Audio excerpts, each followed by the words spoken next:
Hey everyone, welcome back to Conversations in Pop Culture, where I have with me Roland Mann, who was an editor for Malibu Comics and Marvel Comics, and is now the editor-in-chief and publisher for Silverline Comics. I have Barb Kailberg, who I think I said that right, who is a veteran comic inker who has worked for DC, Marvel, and Image for over 30 years, and is also the CFO of Silverline Comics. And joining us also is Rob Davis, who has worked on various TV likeness comics, including Quantum Leap and several Star Trek projects. So welcome to the show. Thank you. Thank you. Thanks for having us. Yeah, I am super excited, and a lot is going on with Silverline Comics, and I think that's a really good place to start. What is Silverline Comics? Because a lot of people are hearing this company for the first time. Yeah. Well, Silverline's got a long history, but it's kind of choppy. It started in the late 80s as a packager. We didn't realize that's what we were until we had been doing it for a couple of years, and someone said, "Oh, you guys are a packager," and we were like, "Yeah, that's what we're doing." It was started by my good friend Stephen Butler and I, because we're both from Mississippi, and we wanted to break into comics, but neither of us wanted to move to New York, which is kind of what you had to do back in the day to kind of sort of make it. We wanted to make comics, but we didn't want to live in New York. And so we sold our first series to a publisher, and then we started doing conventions. And we started noticing there were a lot of really talented creators in our little circle. Now, when I say our little circle, I'm talking about Louisiana, Arkansas, Tennessee, Alabama, that kind of draw a line around Mississippi there, which is where we were. And many of them felt the same way that we did. They wanted to do comics, but they felt like they couldn't because they didn't want to go to New York City. And so we started taking these talented creators and putting them together and pitching them to the publishers that we already had a relationship with. Most of it was Malibu Comics because we had a really good relationship with them, but we worked with Caliber as well. But so we started taking these groups of creators and packaging them, right? And so we did several series like that until Steven ended up getting a job penciling Silver Sable for Marvel, and I got the offer to go be an editor for Malibu right about the same time. Malibu said, "Hey, it's kind of what you've been doing anyway. Why don't you come? We're already getting ready to grow our staff, so why don't you move to California and become an editor?" And so Silverline 1.0 ceased to be then, right? And then in 96, when Marvel fired everybody, Marvel bought Malibu. I became a Marvel editor. And then in 96, Marvel fired everybody. And I kind of putzed around for a little bit. Oh, woe is me. It happened. Anytime you lose a job, it's going to happen, right? But I kind of like, oh, woe is me. What am I going to do now? And I just decided,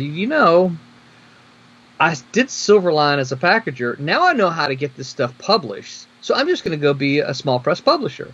And so that's what I did. I rebooted Silverline, and I published 13 comics from 1997 to 2001. It was the wrong time to get started because if anyone who knows comics at all, that was one of the crashiest times in comics. And we're all bobbing our heads. That's right. Yeah. I lost a whole bunch of money, and the wife kind of said, no, we're not paying to have all this stuff done. And so I quit, went and got a degree, and started teaching. But then, several years later, I started doing comics again and reminded myself how much fun they were. And about 2 years ago, I did Cat and Mouse #1, of which Barb was the inker. And we kickstarted that and had a lot of fun with it. Very successful. And very successful. And so Barb and Dean and Kevin, Dean was the penciler, Kevin was the colorist. They said, well, why don't you start Silverline back? And I'm like, I don't know about that. It's a lot of work. I lost a lot of money, and I just don't know. And so I talked with my wife about it, and she's like, you should do it. And I'm like, what? Wait, what? You're saying I should do it? Like, you're the one that told me not to do it. She goes, no, but, things are different. Times have changed. You should do it. And so I said, well, you know what? Part of what my problem was the first time is I was trying to be Malibu because I'm deeply in love with what Malibu was, right? Yeah. As a company, as an entity, what they did. I'm deeply in love with what they had done. And so I was trying to be Malibu as a one-man show, and that was just impossible. And so I came back to Barb and to Kevin and to Dean, and I said, all right, well, here's the deal. If I'm going to do this, I got to get some help. You guys got to help me. Barb says, well, I'm an accountant by day. And I'm like, okay, here's what you're going to do. You're going to keep the books. She says, okay, sure, right? So I did. I started reaching out and looking for help from different people. I'm like, all right, if we're going to do this, I have to have some help. And I will say over the last year, it has grown exponentially, far more than I could have imagined, and it is actually really very cool. So yeah, it's Silverline 3.0, and that's kind of how it got to be. And I would say I haven't counted them lately. We've got about a dozen projects in the works. Yeah, and to even jump off of that, because clearly the three of you know each other, and you've been in each other's space for a while for years. Now. yeah, exactly. We're all ex-Malibu people. Yes. So what was that like? Because going through Malibu and then sort of connected to Image to some degree, and then obviously the comic boom and meeting each other and staying in touch, and then all reconnecting 30 years later or so back into Silverlining 3.0. It's kind of full circle to some degree. Yeah. Go ahead, Barb. Oh, I was going to say, when Roland first approached me for Cat and Mouse, all four of us were old Malibu alums, and I had been Dean's penciler, or I had been his inker back during the Malibu days, one of his inkers, and I'd inked almost everybody else there too. So it was a no-brainer for me to jump on because I'd had such a positive experience with Malibu. And Malibu was really my launching pad to Marvel, DC, Innovation Now, or Image, and half a dozen other small publishers over the years. So it was really a no-brainer to jump on. And it's such a fun crew. And we really are just a bunch of fans doing what we love, and it's more of a family than it is. It's very positive. Yeah. It's a very positive group. We're all pitching in with our other extra skills to make it happen. Yeah. So I can't foresee us failing because we're all just really, really pushing for this to be a good and positive experience for not only us but for the fans. Yeah. Yeah, I come at it from a little different angle myself. I wasn't in the exact circle that Barb and Roland were in, except that I also worked at Malibu. Right. Malibu. I'd started out at quote-unquote Malibu for their Eternity book, Scimitar with R.A. Jones. I mean, that it was all Malibu. It was just it had all these different little imprints. Black and white, kind of jumbled together there. But R.A. Jones and I had met at a convention, and he had this book called Scimitar he was doing, and the artist they had on it wasn't following the scripts, so they were going to move him off the book, to put it in a nice way. and he asked me to come in for the last couple of issues, and I decided, hey, this is a chance to get some experience working with these guys. I think they're doing some great stuff, and it'd be nice to get in the door. And then the 2 issues I did took off. The sales jumped almost immediately. So I got roped into going over there. Now, before that, I had worked for Now Comics, and Barb can talk about this too. In the last podcast she and I did together, we discovered that our careers are kind of parallel.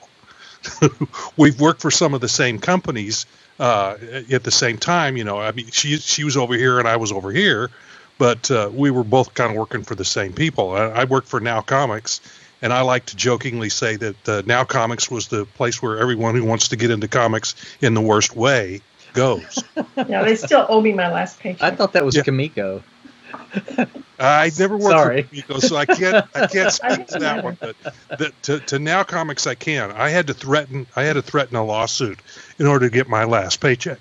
Unfortunately, I'm one of the few who actually they paid. I think they paid me rather than paying Barb. I don't know. Yes, obviously. Yeah. Because I had to threaten to sue. Now they went through a couple of different incarnations too. After I left, it came back and then died again. I'm And fortunate that that's the only time I've ever been stiffed. However, there's a lot of other horror stories out there, but people have been stiffed there are a worse than lot I. from all sorts of different companies, and what you have to realize in comics is if you go back to where comic books started, they started with guys who were in the pulp industry putting out spicy magazines and stuff that was sold under the table, and they were trying to find some more legitimate thing to do, so they started reprinting comic strips from the comic books, or in the comic books. So that's kind of where it started. So you got some kind of, shady folks doing this kind of work. So the industry seems to always have a little stream of that going through it all the time. But fortunately, this group that we're with right now, these are the folks that stuck it out and are good people. They didn't jump out the first time things got bad. They tried to stay in. I mean, I struggled for like 3 or 4 years, and finally I had to do what Barb and Roland did. I had to go out and find a real job. I ended up driving a city bus for 20 years. I was very fortunate that I was fully employed. I mean, more than full time by comics for more than a dozen years, and it wasn't until a big implosion in around the year 2000 that I had to divide my efforts between the real world, the Muggle world, and comics. Yeah. And even to talk about that a little bit, because I retired. Yeah, and even to talk a little bit about that with the implosion, what was that like when Malibu was going up top and then everybody was buying like all these issues thinking they were going to spec on it, and then the entire market fell apart. Oh, yeah. And go living through that. The speculators boom is what really, really hurt the industry. Yeah. That's what killed it. Yeah, well, man, that is what there killed was so much money in the early 90s. There was so much money going around in comics, and I mean, page rates were going up for everybody. Books were selling. Yeah, books were selling insane numbers. Of course, you can find so many of those now in the 50-cent boxes. but at the time, retailers were ordering them like crazy because fans were gobbling them up. And as much as we can complain about variant covers and all that kind of stuff, retailers were ordering those things. And so, publishers are going to do what retailers want. Yeah, that's right. I was in such high demand. I was doing a minimum of 2 books a month, plus covers, plus trading cards, which were a sweet, sweet, sweet deal. And on my best year, I bought my husband a brand new car with cash and took my entire family to Disney World for a week. Yeah. And had plenty left over on my best year. Those were the days. And boom, nothing. So, those were the days. The bubble popped. Yeah, it's like any other bubble. It's you can go all the way back to what is it, the tulip or the tulip thing back in Denmark when everyone was buying up tulips because they were going up in value, and then eventually that bubble's going to pop. So. Yeah, it happens with any kind of collectible like that. You get speculators coming in, buying, and then at some point they want to cash in, so they start selling in. Oh, like the death of Superman. Oh my god. Oh my gosh. Yep. Yeah. I like Dan. I like Dan a lot. And read it. I mean, which one of the creators said that just royalties alone he put aside to put his kids through college? Yeah. I can't remember. I mean, The Death of Superman, if I was thinking, it was a hardcover book, and it sold something like 5 million copies. Yeah, I mean, that's just nuts. They made so much money on that thing. It's just crazy. Yeah. Well, I have a story about that, because I know Paul Levitz really well, and at this Superman 80 years in the Library of Congress, I was asking him about what was going on, because it was him and Dan were giving a talk at the Library of Congress. Maybe there was like 30 people in the room. Free talk. It was wonderful. And then I asked about the entire thing with Bane and Batman, which happened at that exact same time. And during that year, it was probably DC's most profitable year ever. because they had two of the biggest events, arguably in comic history, happening within 3 months of each other. And I don't doubt that everybody involved in that made a killing. And DC was just like, keep printing, keep printing, keep printing. We need more, we need more, we need more. It was everywhere, and it's amazing. I was working for DC at the time, and all their books were doing well. I was on Impulse for 2.5 years, and that did really well. And I was. The thing about a company like DC, is like when they have a book like that. Now, small press isn't quite like that, but when DC has a book that's incredibly successful, yes, the creators get a royalty, but the company makes money so that it can actually take some of those funds and apply those to the books that don't sell. So they can actually keep a lower selling book going a little bit longer than they could if they didn't have a larger selling book. So a book like The Death of Superman, hell, and I don't know what the lower selling books of DC were in that month. I'm just going to say Blue Beetle just because it's the first thing that comes to my head, right? But a book like The Death of Superman can actually aid a book like, a lower selling book like Blue Beetle, because they can take some of that money and use it to still pay the creators, even if the book is losing a little bit of money. I don't know how long. DC won't they wouldn't, well, historically, I think today they do, but historically they wouldn't let a book go on that was losing money. But a small press companies really can't do. It's book to book to book to book, and yeah. And even to jump off of that, because I think that kind of brings us into what's going on right now. You guys have a Kickstarter going on. Yes. For 2 books. Yep. And Divinity and Twilight Grim. And I'm excited to say, just before you hit play, Barb let me know that we are now $44 shy of the goal. Yeah. So $44 more and we will have made goal. So yay! Yay! But now you need to make them tell you about the books. Yeah. So let's talk about that, because clearly, and I don't want to jinx it, but I'm pretty sure this is going to happen, and you're going to meet your goal, and these 2 books are going to be published. We got 4 more days. We have 4 more days. So I'm pretty sure on that. It's a safe bet on this point. So I kind of want to start with Divinity a little bit, because Barb, you definitely created a good chunk of that book. If not, it was your entire concept to begin with. And there's a lot of stuff going on with this. There's a military aspect to it. There's a family aspect to it. There's supernatural healing elements to it. There's sort of demons and a bit of corruption in play to some degree. Well, the demons are purely human, but yes, I mean, there's, as obviously as we've been seeing lately, there's plenty of evil in the world without bringing a supernatural or a supervillain element into it. So when I created Divinity, I wanted her to be the only one with the supernatural or divine influence. And obviously this is going to create a lot of interest in the wrong circles. She's only 11, and she's got her older brother is a Marine. And you were right, I wanted a military element. I'm a military mom. My son is a Master Sergeant in the permanent or full-time Air Guard, and has been for 16 years now. So I definitely wanted to bring some military. He's my hero.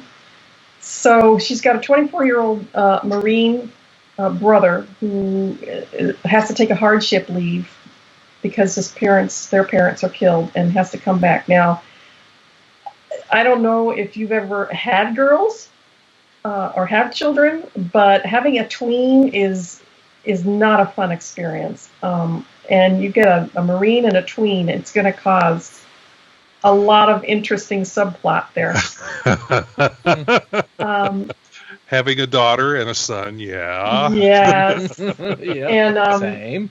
The purpose of the story is to be kind of a road show. I don't know if you're old enough to remember The Prisoner, but you're probably old enough to remember The Incredible Hulk on TV, where you had an overarching villain that is hanging over the heroes for the entire series, but along the way you run across a lot of smaller subplot villains as they're running. And that's kind of the idea behind Divinity, is to have a lot of these subplots happen in the books as they're running from the evil cabal, which is the overarching villain.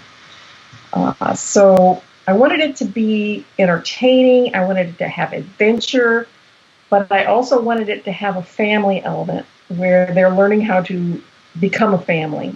And they're going to hook up with another Marine, Olivia Barnes, and that these three are going to go on the run. So I wanted it to be a road show, basically, with a lot of adventure. And I think it would be something that would easily adapt into a TV show. Yeah, it's a great concept because it allows you to tell all kinds of different stories. Right. Yeah. Yeah. And that's one of the things that I liked about it, is that my area, I'm in DC, and my area of policy is actually veteran affairs of all things. Cool. So for me, I always loved cool. a story dealing with that, and in particular, my area is education and veteran affairs, but nonetheless, I know a lot about it, and I love this topic, and I like that interjected. I think you really hit it on the nail there, and also you hit the fact that you now have somebody who was sort of deployed now coming back into civilian life, but having to use those skills. And he's arguing with his younger sister, and they're not getting along exactly, but at the same time, there's also that protective instinct in there. And I think that's such a nice twist, and we could argue and we could have a fight, but I feel it's my duty to protect you, and we sort of have to use my skills to get that done. So I thought that was really nice, and stories that do that are really wonderful. I think you hit it nail on the head with it. Well, I think so. I agree. If I have a winner. I certainly wouldn't be opposed to Hollywood knocking on my door. Let's put it that way. Silverline wouldn't be opposed to it either. Oh, no, yeah. Oh, probably not, no. To the big spotlight. Woo, look. Because the screen is going to say, created by Barbara Kalberg, based on the Silverline comic, right? Weirder things have happened. Look at Stumptown. It was an Oni comic. Yeah. And that's on TV now. Well, one that everybody knows, created by a friend of mine, Lowell Cunningham. Does anyone know his name? Nope. Okay, yes. Rob, okay. Most people don't know his name, but they know the project he's associated with, right? Mm-hmm. Lowell Cunningham is the guy who created Men in Black. Men in Black. Yep. Mm-hmm. Yep. It's crazy. Yep. Crazier things happened. That's right. I still have a couple of issues from that early run. I do too. My collection over here behind me. Yeah, man. Yep. So even to talk about that before we get to Rob's comic and the second half of this Kickstarter. So what is that like when you're creating comics and going into TV? Because Hollywood is definitely knocking now on comics. They're definitely going more indie, more image of licensing or buying options too. So Roland can tell you more about that. Because that's so interesting to me, because I'm working on my own indie comic and I'm still writing the script for it. Cool. But I definitely have something in the back of my head saying, well, I definitely wouldn't mind taking a Hollywood route with this. Sure. And it's affecting my writing to some degree, which is good and bad. It's good and bad. Well, yeah. So what I would always say is don't. So I've been called a comic purist before, and I think it was meant as an insult, but I didn't take it as an insult. I took it as a wear it as a badge of pride. So my thing is always write your comic. Don't think you have to write your comic assuming that nothing else will ever happen, right? You have to assume that there will never be any Hollywood, there will never be any movies, TV shows, web series, anything else. You have to write your comic as if that's all that's going to be. Now, that said, that doesn't mean that you can't take things into consideration, like, okay, well, if this were going to be made into a movie, do I need 15 people that are flying around in capes? Probably not going to be real easy to do, so let me not make them fly. They can still wear capes. These are things, but one of the things that we've always kind of bragged about in comics is that in a comic book, you've got an unlimited special effects budget. Mm-hmm. And my argument is always tell your comic and let special effects catch up with you. Don't revise your comic. Don't revise your idea because you're trying to envision Hollywood again. We can talk about the Lowell Cunninghams out there, and there are those that are great stories, but there are far more people that have created comic books that never talk to Hollywood. So you have to do the thing that you want to do. You have to create the thing that you want to create, and if Hollywood comes, make them step up to your standards. Didn't you turn Hollywood down, Roland? I did not. No, I did not. We optioned Cat and Mouse in the early '90s, and they proceeded to destroy it. And so this is certainly given me a new set of lens to look at Hollywood with. And this is why I say the things that I say. It's like, don't let them change it. When I say they destroyed it, they completely took what was Cat and Mouse and literally changed everything. They reversed the sex of the characters. They essentially made a Batman out of him. And I'm like, no. And they put underground caverns in New Orleans, or underground tunnels in New Orleans. Anyone who's remotely familiar with New Orleans at all knows that it's physically impossible. And do you know some level? Do you know the response that I got from that? Well, it's a comic book. I'm like, oh, yes, it's a comic book, but there's this willing suspension of disbelief. Yes, I'm willing to believe a man can fly. No, I'm not willing to believe that you can build underground tunnels in New Orleans, because it doesn't work that way. And they dismissed me and kind of did what they wanted to do, but it never happened. They held on to it for a couple of years, tried to get it done with CBS and things like that, and I still have all the paperwork, the treatment for it. I can show people just how terrible it was. I don't, but I have the papers that I hold on to remind me what they did when I let go of my say in the matter. So Scimitar got optioned for about 5 minutes. I didn't know. I don't guess I realized that. Wow. Scimitar, there was a porn star actress, and I'm blanking on her name. Yeah. And anyway, she wanted to option Scimitar because it was an adult comic book. There was some adult stuff happening there, and that was all fine and good until Malibu Eternity said, "Well, let's get a hold of our agents and we'll talk." And suddenly the talks dried up, because they realized that they weren't going to get us for a song and a dance. We were actually going to talk to them. So that dried up and went away. Yeah. And most of what I've done early in my career was the other direction, where we took TV shows and adapted them to comics. Right. Now there's a whole other story to that. Man. But first, your Roland's story reminds me of a story that I once heard from a guy who had worked with Hollywood, and he said that one time they were shooting this. They were looking for places to shoot film for a TV show, a movie. I don't remember exactly what it was, but he said they took the producer out, and it was this beautiful lake. It had mountains in the background, and a nice smooth lake in the foreground, and everybody thought that was perfect. And the producer says, "No, there's something wrong with it." So he walks over to the edge of the lake, unzips his pants, and urinates into the pool. And he says, "Now it's right." Oh, that's how producers are. They gotta stick themselves into it. They've got to put their input into it. It's kind of it's not a very fun story, or not a very clean story, but that's exactly what a lot of that's about. Is that someone in power has to make sure that you understand that they have the power and they can control things. And Roland did the right thing. They were changing too much of it. Told them, no, you can't do it. And look what's happened with Marvel doing their movies. When they stayed close to the originals, that stuff sold. It did well. It told good stories. And that's what they forget. It's not about the Flash. It's not about somebody flying. It's not about somebody punching somebody. It's about telling good stories. Absolutely. That's what it all comes down to.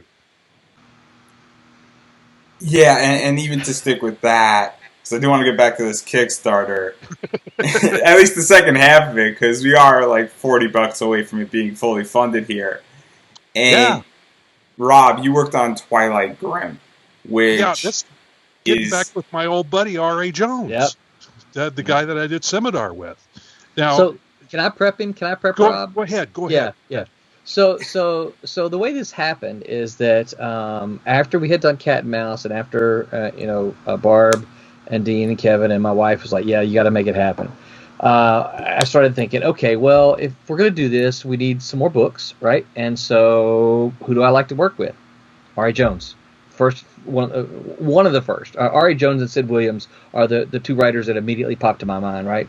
And so I reached out to R.A. and he goes, man, I haven't written a comic book in a decade. I've been doing novels. And I'm like, R.A., because I knew Rob sort of, we didn't know each other really well, as he mentioned. I never really, we'd met. And I knew of his work because he was a Malibu guy, right? He had done a whole lot of stuff for Panicha. And so he was part of the whole family there, and I'm like, all right, what if we reach out to Rob Davis? Because I would love to work with Rob Davis. Do you think he would? I'm like, you know what? My dad used to always tell me, make them tell you no.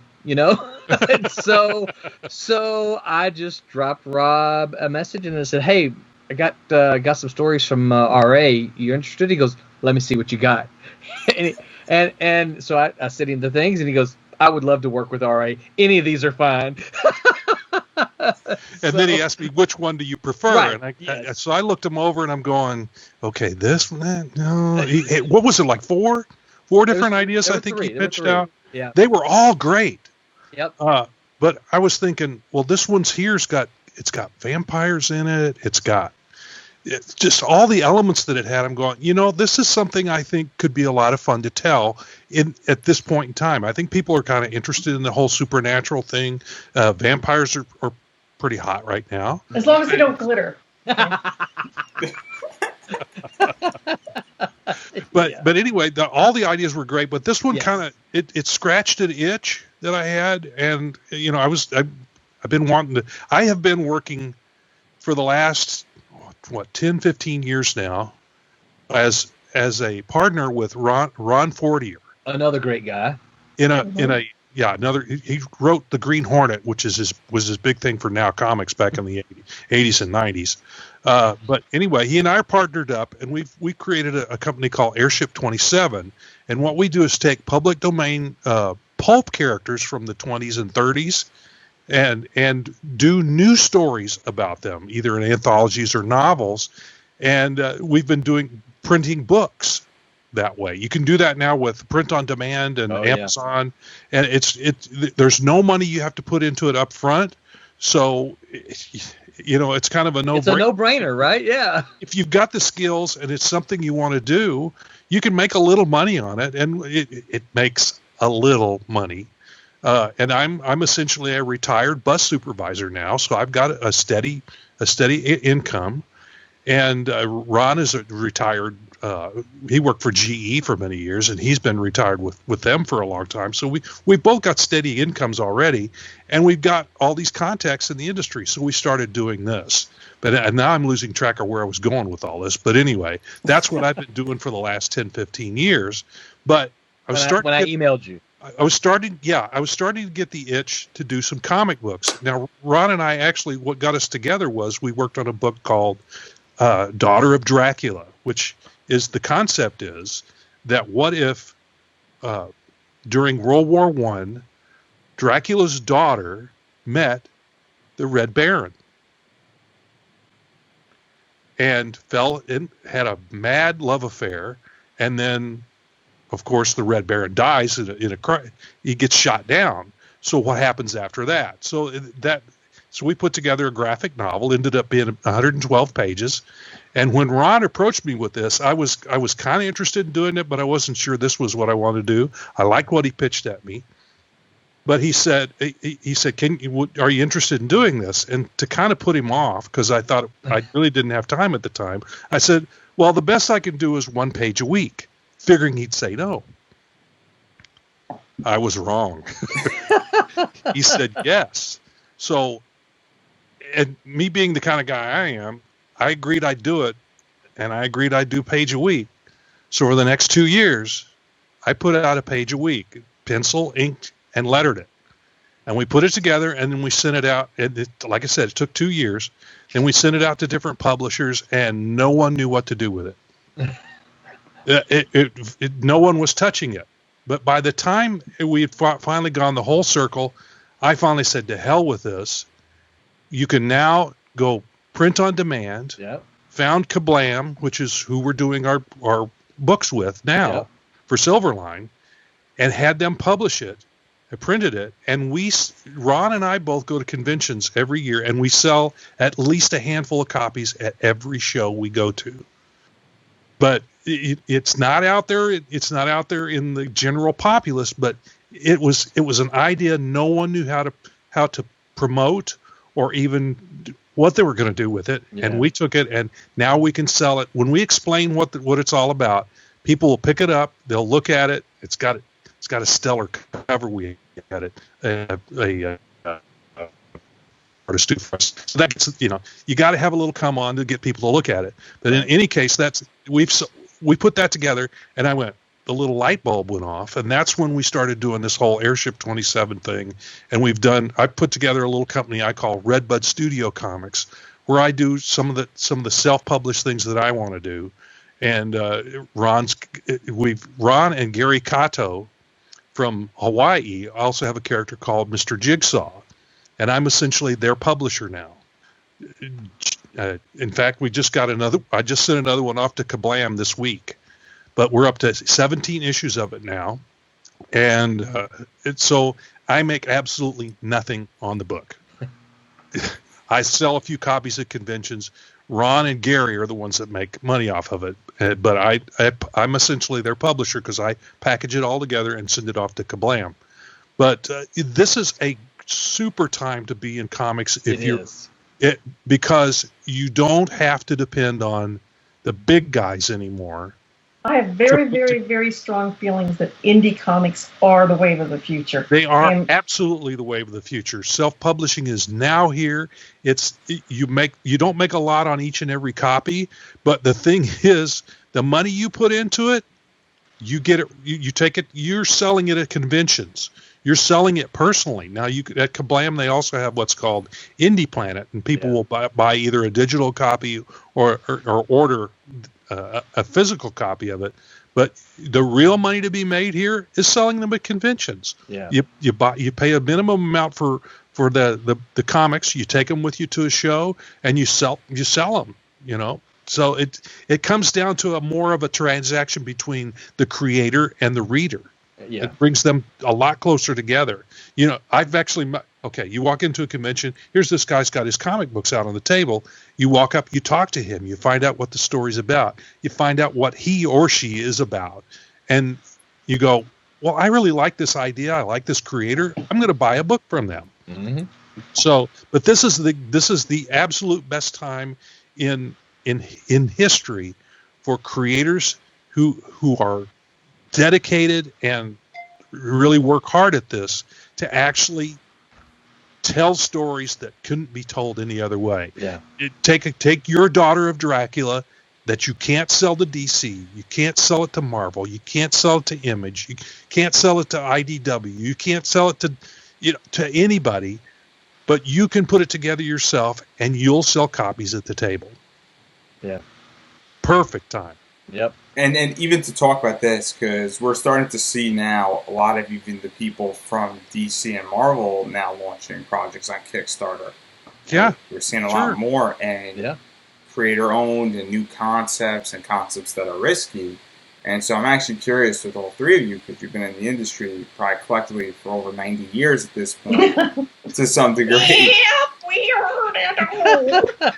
that and in that time, I mean, we've seen, as you mentioned, Malibu go under, and then the entire Top Cow Image incident, and Image stealing market share from Marvel and DC in the 2008, 2009, 2010 range, and now we're starting to see another division happen. So I'm just curious what all three of you think about what's going on, where indie comics are going, because Not to be, wishing COVID happened, but I think COVID-19 kind of exposed some of these cracks in the industry to some degree. In society as a whole, just one more. one more little crack that's caused by all this. Go ahead. No, go ahead. I'm just, yeah.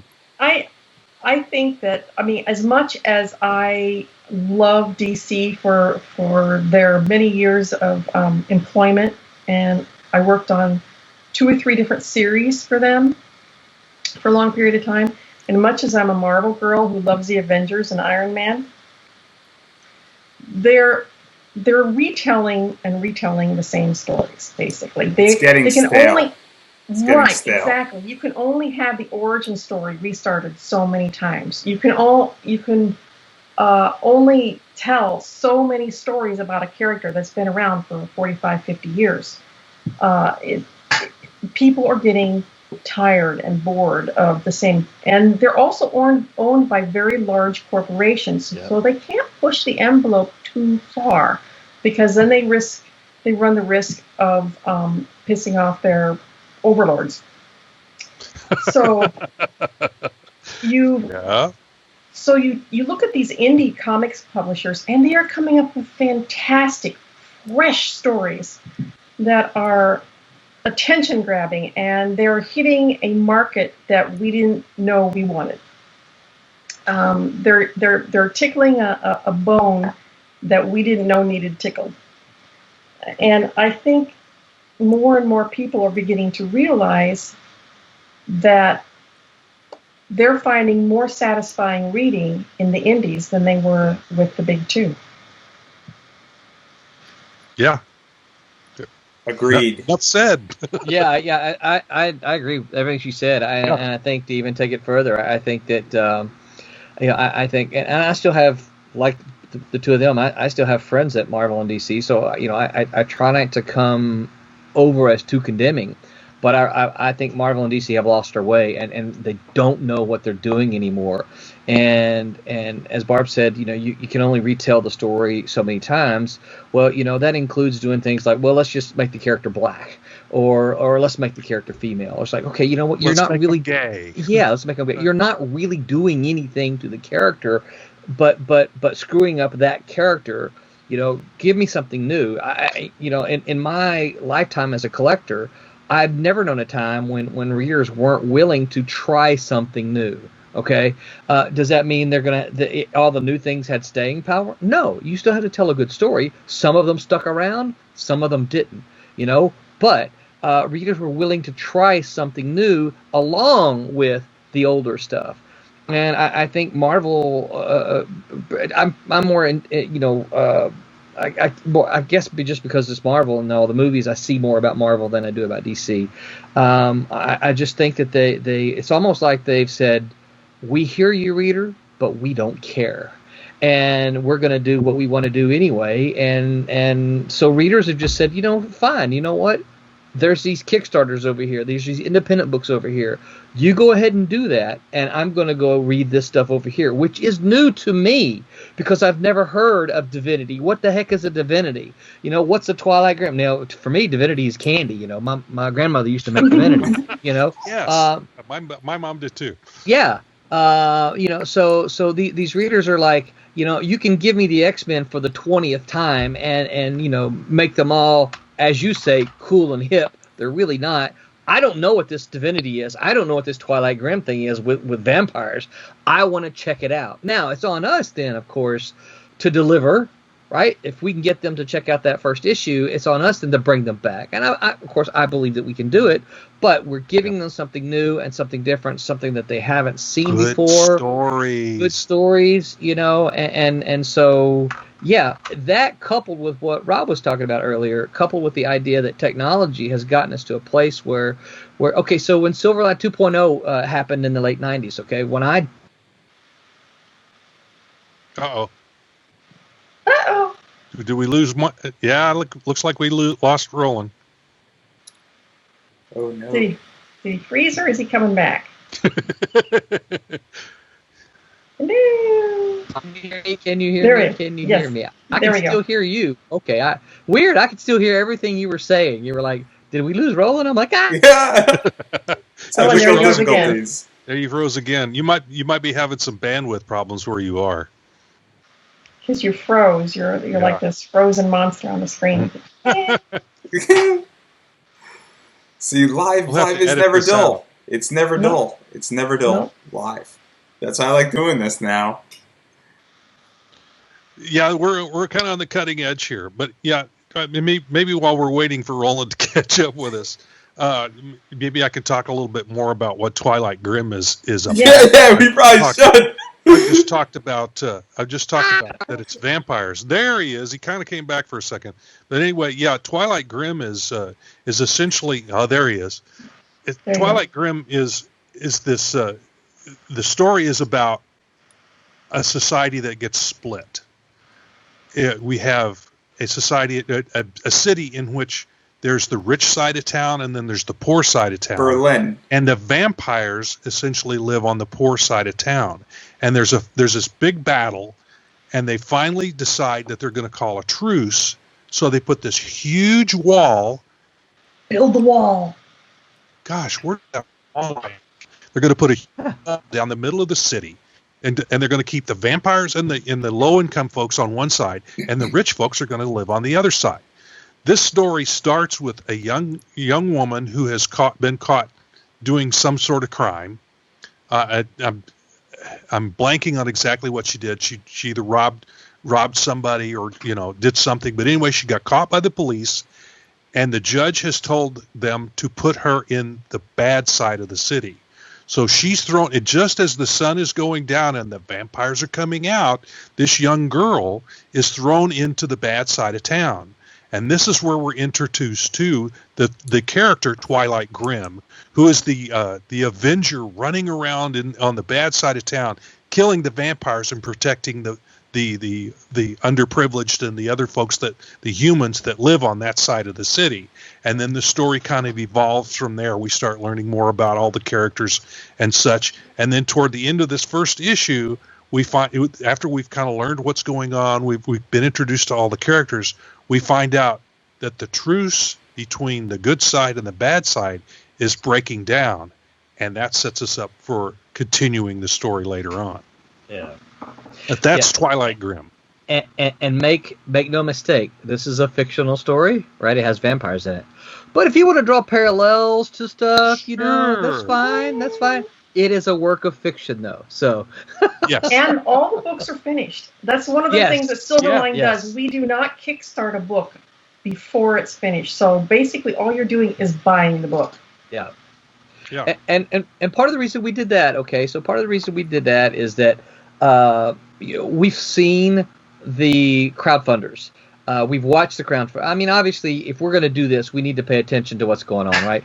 And we've seen the customers, right? The fans, the readers complaining about, hey, I pledged to this book 2 years ago and I still don't have it. I pledged to this book. I pledged to this creator. I gave them my money and I still don't have the product. And we decided early on that we don't ever want that to be us, right? That's not going to be us.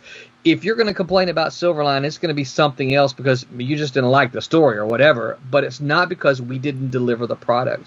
We're finished. The books we can send them to the printer and ship them immediately. We have to do a thank you page, right? But we can send them and print them immediately. Tomorrow. So that's important to us. Because we want to instill that confidence in people who are going to pledge to our Kickstarters that they're not going to have to wait. We're not going to say, oh, if we can reach this goal, we're going to add 4 more. I don't know. How do you add 4 more pages to a story anyway? What do you do? Just make stuff up? I mean, I don't even know how that works. As a writer, it's like, what? Do you just tack on 4 stories? Oh, my story was incomplete, so here's 4 more pages to make it more complete. What the heck? Yeah, sorry, I'm going off now, but yeah. Tangent. Yeah. So to talk about that, because that is also a common new thing in Kickstarter world, where a lot of projects have gone 2-3 year wait times and pissed off people. A lot of projects have promised things that haven't been delivered. Kickstarter hasn't policed that. And I've spoken to, I think, 20 people who've run Kickstarters up to this point. And a lot of them, I would say 18 of them, do almost like a pre-order form. Yeah. And they're covering the printing cost. They're not covering the book's production cost, and there's no wait time beyond maybe 5 weeks for a turnaround on your printer. So what is that like? Because I think that's the new trend that's coming, and I think that's the new thing and the new way business is going to be done. And so, well, for one thing, you got to be willing to work on spec. Yeah. And one of the big things about Silverline is a bunch of us are already pretty much set in our jobs or in our retirement. I'm retired. Yep. I'm a young retiree. I teach full time. Yeah, and so I have a comfortable retirement. I do this because I love comics. Yeah. And most everybody that works for Silverline are working full time or are retired, and we do it because we love the game. Yeah, we love comics. That's it. And that's super important to me. I don't ever want somebody to say, yeah, well, I guess I'll do this. I don't have anything else to do, or I don't really want to do this, but I like you, you're a nice guy, whatever. Great, I'm glad you like me, and I'm glad you think I'm a nice guy. But no, I want you to do this because you want to do this. I want you to do this because you would be making comic books anyway, even if it wasn't with me. You would be doing it anyway. And so, if all I did was put it up on a website, I'd be doing it. Yeah. Yeah, so I want to work with people. That's what I want. I want Silverline to be made up of a group of people who love to make comics. And we do have young people, that work with us too. We've got Alex Gallimore. We've got Alex Sarabia. Alex Sarabia is in my penciler. He lives in Mexico. And we've got Becca Winslow. Fresh out of Cuba. Yeah. So we're bringing new kids into it too. But again, they're young, they're hungry, they're ambitious, they're willing to work on spec. Yeah. Knowing that we have a good reputation for always meeting our Kickstarters. Yeah, and in all honesty too, if you've watched the industry and talent at all, some of they're going places. You're talking about them being hungry. Becca came in, and the first thing she did was like, yes, let me color this project, that you're working on, which we'll kickstart in like 2 months. And then she and I began to swap some messages, and she says, well, I'm really interested in being an inker. I'm like, okay, well, show me some of your inks. And as things happen, I know that you want to do it. You're going to be, because I already know her. I already know her attitude, right? She participates on very, not all, but a lot of the Silverline Live that we do. So she's I already know she's got a fantastic attitude. So when a project came up, I'm like, oh, this could be a really good project for Becca. So I send her some pages and say, hey, why don't you slap some inks on this? Why don't you ink these couple things and see what they look? See, sorry, that's my slap some inks on them, right? I knew what you meant. Yeah, thank you. So she sent them back. She said, I really enjoyed this. I like that style of pencils, and it looked fantastic. And I'm like, this is great. So she's now inking one project and coloring another one. See, I did it exactly the opposite. Yeah. I've been an inker for 30 years, and then I got enough nerve to try to create. So I wrote and created Divinity, and then that was going. So I got my first iPad back in December, and I said, you know what? I think I want to color too. So she colored a couple of pinups, right? And I don't even remember which ones you showed me, but then she sends me an email and says, hey, do we have some pages just to color or something like that? Or maybe you said send me some cat and mouse pages, or I can't remember. I just wanted to practice. And so I said, well, I'll do you one better. I've got this entire mini-series that was published in the late 90s and I would like to reprint in color. Do you want to color it? And she's like, yeah, okay. Wow. So now Barb's been coloring a miniseries that we published, Silverline 2.0 published. Yeah, it is. I can't remember exactly how many pages she's into. She's like 12 or 13. 16. Okay, yeah. But it's a project called Sirens that you can still find in black and white if you shop the back issue boxes. But we're not in a major hurry. But when Barb's done, we'll be able to reprint that as a trade in full color. So at this late stage of the game, after 30 years of inking, I'm now also creating and coloring. So I'm pushing my envelopes. It's been fun. I'm having the greatest time of my life. And see, that's the key word, fun. Right? Yeah. Comics should be fun. You should. The minute I stop hearing Barb say it's fun, I'm going to stop The minute I hear Barb stop saying fun is the minute I'm going to say, what's wrong? Right? If she's not having fun, there's something wrong. Right. And now, I just want to table this for 1 second, because I do want to finish up talking about this Kickstarter. We got $44 to go on this project, or you guys do. I'm not a part of it. You guys have $44 to go. Might even be less at this moment. It is. It's now 36. Wow. Really? Yep. As we were talking, I'm going to refresh again to see. Yep. So, excellent. What are some of the rewards that people can get when they pledge to it? Oh, wow. We have so much original art. Oh, my God. Yeah. Briefly. As concise as possible. So the main things that the main pledge that people are going for is the one that has Divinity #1 and Twilight Grim #1 as a flip book, right? It's an old style flip book, and that's where you get the exclusive Kickstarter covers on them. We love to do the exclusive stuff because this is our way of saying, hey, look, you backed us on Kickstarter. Here's an exclusive cover. We may make this as a print, but you'll never get this as on the cover of a book, in the future at all. We're not going to do that. And then along with that, they're going to get the regular covers on individual books. So some people are like, well, I want Divinity #1 on its own. I want Twilight Grim #1 on its own. Your flip book is cool, and that's very nostalgic and cool, and I'll support that. But I like to bag and board it on my own, right? So there's that. Plus, then there's also our retro editions. As you probably clearly got it from us, that we are all come from the 90s and Malibu and well, we all really kind of got our starts in the 80s, right? And independent comics in the 1980s were almost all in black and white. Now, there were some really good companies, who did color books, but many of the independent comics in the 1980s were in black and white, and so that's what we're doing. We're printing our retro versions that are in black and white, and we've actually found that those to be kind of popular. I mean, I'm not going to say. I noticed you sold a lot of those. Yeah, I couldn't believe how many of those were going. It's one of these things. It's a cool nostalgic thing. It's like cool. Plus, Rob, here's the deal. Fans really do like seeing the line art. They like seeing your work without the colors. They like seeing Alex and Barb's work without the color.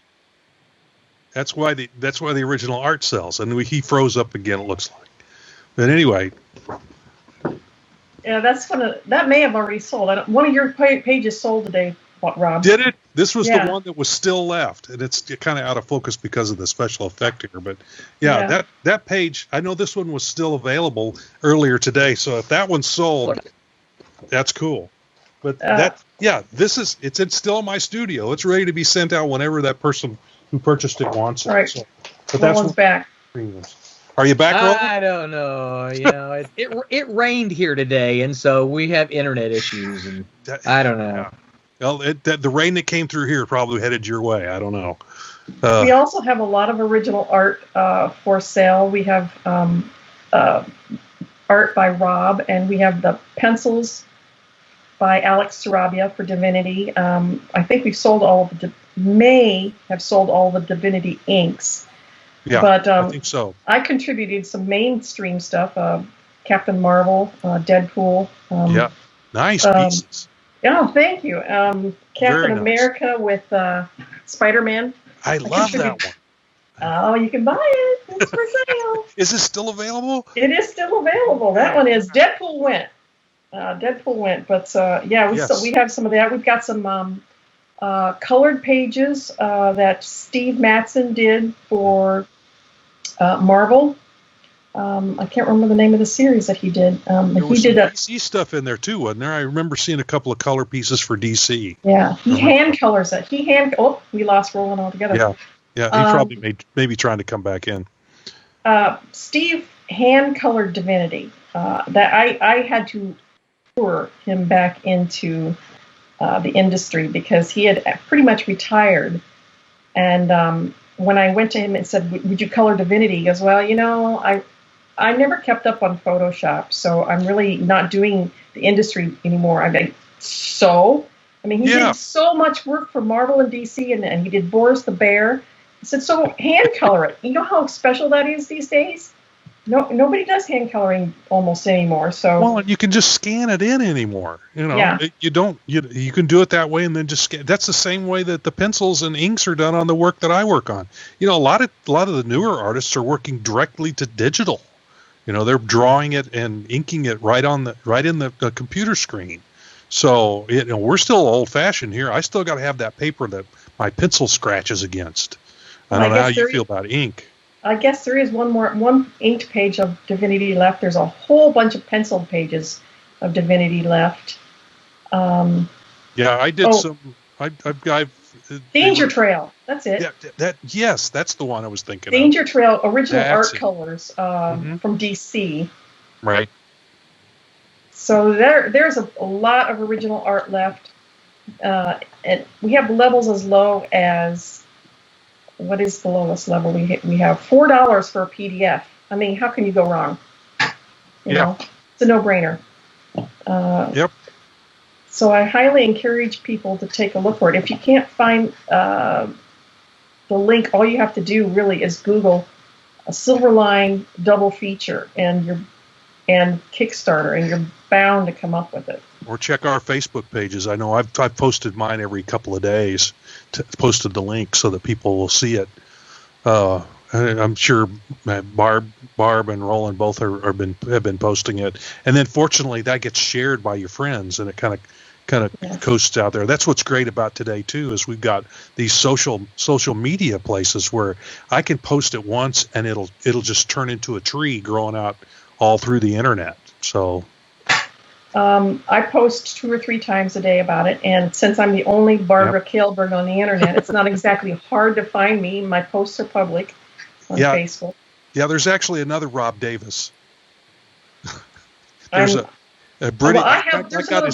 There's another Barb Kailberg, but she's my sister-in-law, and she's not on the internet, so okay. We're the only 2 in the entire world. So to even talk about that, because social media is extremely important right now, so. Yes. What is both of your social medias? I don't know. I think Roland's back finally. Yay! We're talking about social media now. Oh my goodness. Well, as I just said, I'm on Facebook under Barbara Kailberg, and it's KAALBERG. The only one there. I'm on Twitter, the same BG, but you can also find me under BJKLBRG on Twitter. But I mean, just search Barbara Kailberg. Again. It's not hard. I'm not hard to find. You can Google me, come up with about 50,000 sites. Well, I'm under Rob Davis, and just look for this mug as the I don't put an image up there except unless it's my face or a cartoon of my face that I've done. So you can find it there. I'm also at Redbud Studio Comics. And at Airship 27 Productions, those are 2 other places that you can get to me indirectly, but you can get to me directly at and there's also I have a website, robmdavis.com. So, but yeah, there's another Rob Davis who's from the United Kingdom. I actually got his check from Marvel, and this is a funny story that I called him up. And I wrote them. I don't remember exactly how I got a hold of them. But anyway, they called me and started talking to me on the phone. And I said, well, how do I get this check back to you? And the gal on the phone says, oh, just keep it. I said, oh, no, I am not doing that. I'm putting it in an envelope and I'm sending it back to you. So, but yeah, they actually told me to keep this guy's check. It was pretty good. It was a nice check too. Wow. And then I also a few years later I had a fan from somewhere in the United Kingdom found me on the internet and sent me this thing about I love your work, but I'm doing this thing in a class in high school, and I'd like to interview you. And I thought, okay, well I know there's another Rob Davis out there, so I said, which of my works do you like? Which piece that I have done do you like? And she started describing this really weird, off-the-wall thing, and I said, I'm not the Rob Davis you're looking for. I'm not the droid you're looking for. I'm not the Rob Davis you're looking for. Yeah, exactly. These are not the droids. But yeah, no, I would have been happy to help her, but I was not the person she thought I was. So she was somewhere in the UK, so she had probably seen his work in some book before. I don't remember. This has been like 10 years ago. But now there's another Rob Davis out there, which is why I'm now Rob M. Davis. I have the longest name. I'm gonna do my joke. I have the longest name in the English language. Miles between my first and last name. Oh my goodness. All right, Roland, you gotta do your social media now. Yeah. Oh no. Yeah. You can find me on Twitter at ManRoland. You can find me on Facebook at Roland Man. Just look for my Two ends. Yep, two ends. I tend to use a caricature for my all of my social media. I try to, even though like right now I've got on Facebook, back to come back for the comic book stores. I've got that on my, but it's still my caricature. I have a website, www.rolandman.me. But also, if you would, Silverline Comics, www.silverlinecomics.com. And we've got a Facebook page, Silverline Comics, and we've also got a Facebook group where we, are fans and can interact and post and stuff like that. And you can also find Silverline Comics on YouTube. We have a channel called, you can just go YouTube/Silverline Comics, and we come up, which we're so happy because we got 100 followers, subscribers in order to be able to do that. So our channel is named now. And you can find Silverline Comics, on Twitter, we are Silverline Comic. Singular, because there wasn't enough letters to put the S on comics. Yeah. We have a TikTok now, too. Oh, we do have a TikTok. It's just Silverline Comics, but I don't know the exact address for that. But our wonderful TikTok. CEO and wife of Roland. That's right. That. She does all that. Yep. And she's doing a fantastic job. She was a little skeptical at first. I was like, well, I don't know. And I'm like, sweetheart, you here's the deal. All you need, because she's like, I can do it, but I need the stuff, right? And I'm like, I can get you the stuff. I got the stuff, right? And so Barb's been sending her a whole bunch of stuff, and I'm like, we got artwork out the wazoo. And she goes, that's all I need. You just send me the artwork, and I'm like, perfect. This is a match made in heaven. And I remind her that's why I married her. and then finally, I do want to just reiterate that Silverline Comics has other books out there that are done. Cat and Mouse is done and can be bought on Indie Planet as well as digitally.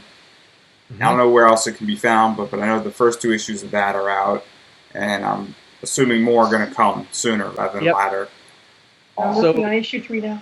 Yep. So right now you can only get them in print and via Indie Planet. So our plan is, just so you know, once we get a couple of miniseries finished, we're going to start to go through the traditional channels and get into comic shops. But we don't want to go now because we don't really have enough content to offer, right? So we're going to finish a couple of miniseries, and then once we finish those, we're going to start, offering these to the comic shops. And then by the time we do that, we should be able to follow up with one miniseries after the other. But on Indie Planet now, you should be able to find Cat and Mouse number 1, Cat and Mouse number 2, Kalis 1 and 2, and I am needing to get the cover finished for Sniper and Rook number 1, and that should be able to get up as well. So we're working on a ton of books in the pipeline. In fact, we have so many that the double features are going to be irregular because we've got too many books to do individual Kickstarters. Yeah. I know I said something at the top of the hour is that our next Kickstarter is already slated for July. We've already got it on our calendar. Both of those books are also already finished.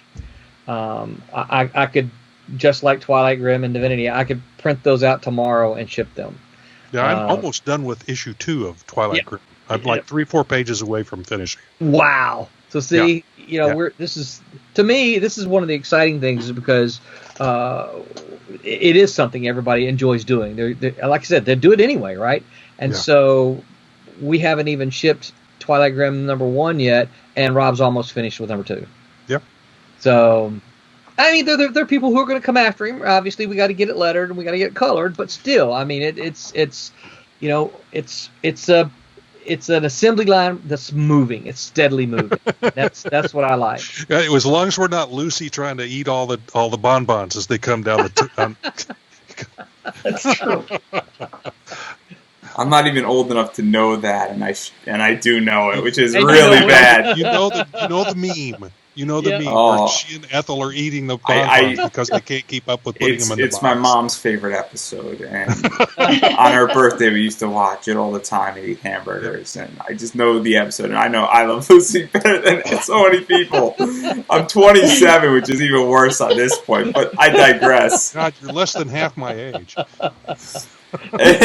And we should leave on that note, but I do want to leave on one more note. Where can people find the Kickstarter to go support it? Because this thing is going to get funded, and any additional money just makes it better and easier for the next one to come. Absolutely.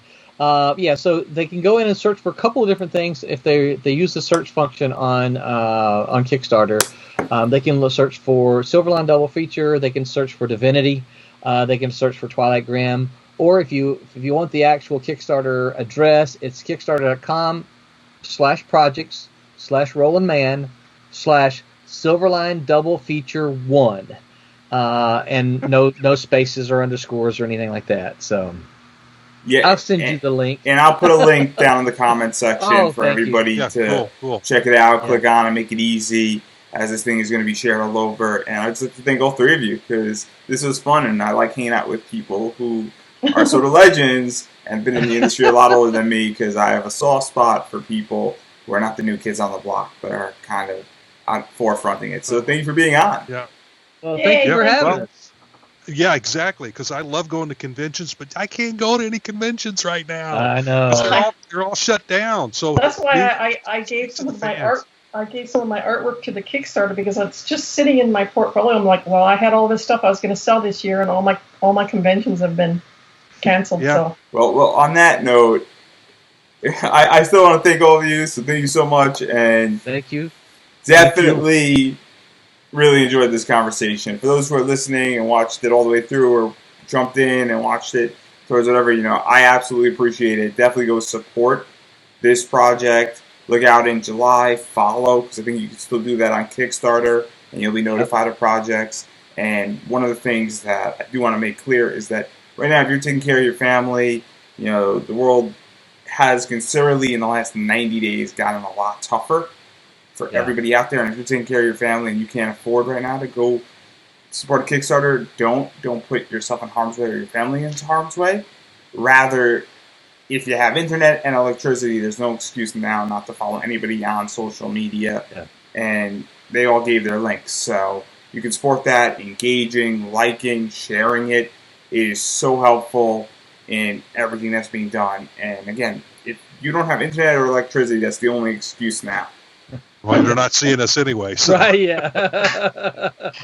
But we're doing it for you folks, for you fans out there. We're doing it for you. We're doing it because we love it, but we're doing it because we want you to see it. Yeah. And even a share is important. And that's a perfect note to end on.